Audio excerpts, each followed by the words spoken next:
Hello, my name is Burke Hedges, author of the best-selling book, The Parable of the Pipeline. I open my book with a story about Pablo and Bruno, who take two very different paths in their quest for financial independence. What you're about to see is the delightful animated story of their adventure. So, sit back, relax, and enjoy the life-changing lessons in The Parable of the Pipeline.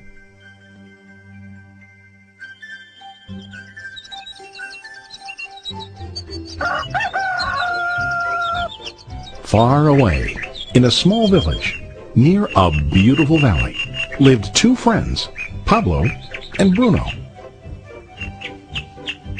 They were both young and dreamed of a better life for themselves. They'd often discussed their dreams about how they would become the most successful men in the village. They weren't afraid of hard work, and they searched for opportunities to help realize their goals and achieve their dreams. One day, an opportunity presented itself.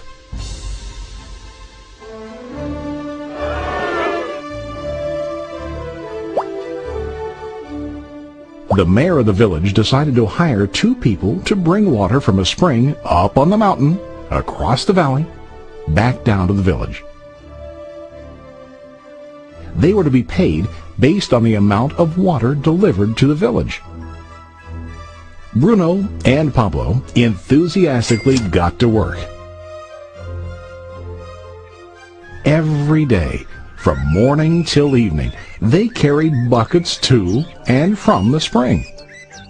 They worked hard, carrying water to the village. In the evening, they'd return home with their day's wages.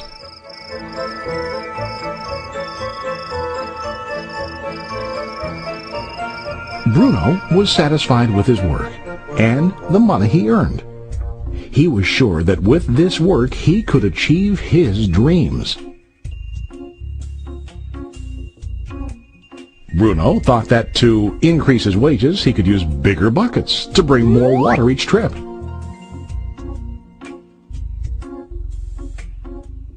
He believed with a larger income he would soon be able to buy a cow and the house that he dreamed about.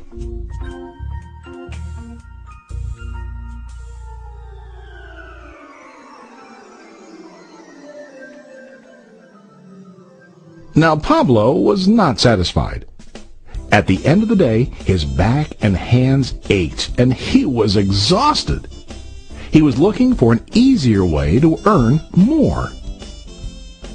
One day an idea occurred to Pablo. He imagined building a pipeline to deliver the water from the mountain spring to the village. With this pipeline, he could get more water to the village without carrying buckets back and forth from the spring to the village. Soon, he got very excited about his idea and began to plan. Pablo, of course, shared his idea with his friend Bruno and asked him to join with him to work on and help build the pipeline. Bruno thought the idea was crazy. All Bruno could think about was what his money could buy today and how to get it quicker. He felt that building a pipeline would slow him down and delay him in achieving his goals. Instead, Bruno got bigger buckets and went more often back and forth, fetching water. He was sure that with this method, he could make more money. Pablo decided to build the pipeline on his own. He understood that it would not be easy to build, and it would take time to complete the pipeline. Pablo knew that it could take several years to finish, but he set his mind on his goal. Every day he worked and carried water like before. But on weekends and during his spare time, he worked hard to dig in the rocky soil and build his pipeline. In the first month, there was little to show for his work.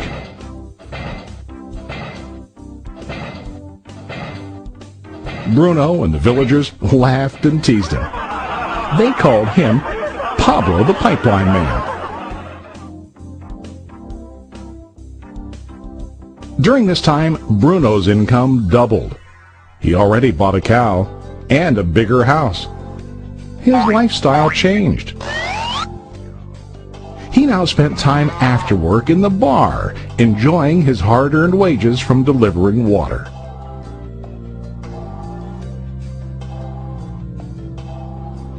What Bruno didn't realize was that his body was starting to stoop from carrying the heavy buckets every day.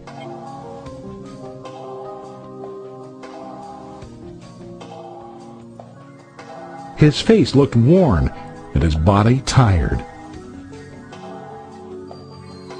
Soon, he began to carry less and less water due to the wear and tear on his body.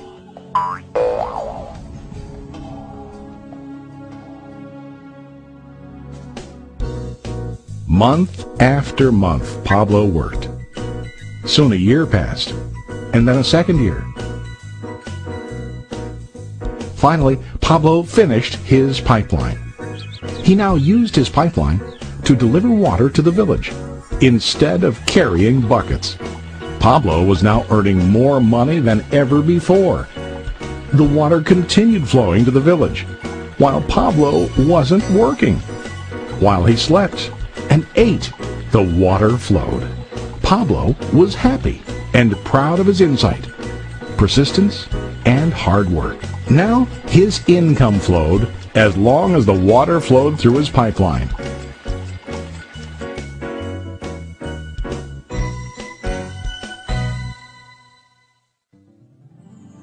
The story of Bruno and Pablo is a reflection of life.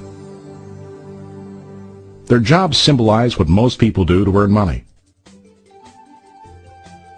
Bruno gets his money using buckets. He goes back and forth, carrying his buckets from the spring to the village in exchange for money. To increase his income, he either has to go more frequently to the spring or to use larger buckets. It's common in real life to increase our income by working harder. For example, working overtime or getting a second job. We also increase the size of our buckets by accepting a higher paying position, which often includes spending more time on the job. Most of us exchange time for money like Bruno. We know that every person has only 24 hours in the day and that it's not possible to use all our time to work. The most difficult time comes when we can no longer exchange time for money due to age, health, or other reasons. Then, our income stops. Now let's review what Pablo did. Very wisely, Pablo did not exchange all of his time for a limited income, but he used some of his time to build a pipeline. He knew that the pipeline would bring ongoing income as long as the water flowed. An ongoing income that multiplied the time he worked each day. Pablo knew that someday, maybe because of age or health, he would no longer be able to exchange his available time for money.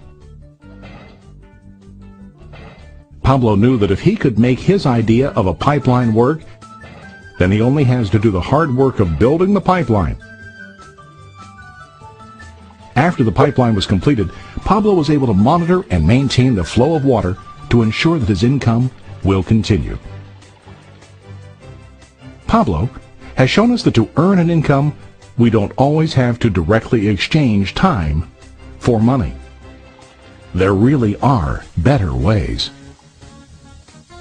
How about you? Are you still like Bruno, who directly exchanges time for money? Or do you want to be like Pablo, building and maintaining a pipeline for ongoing income?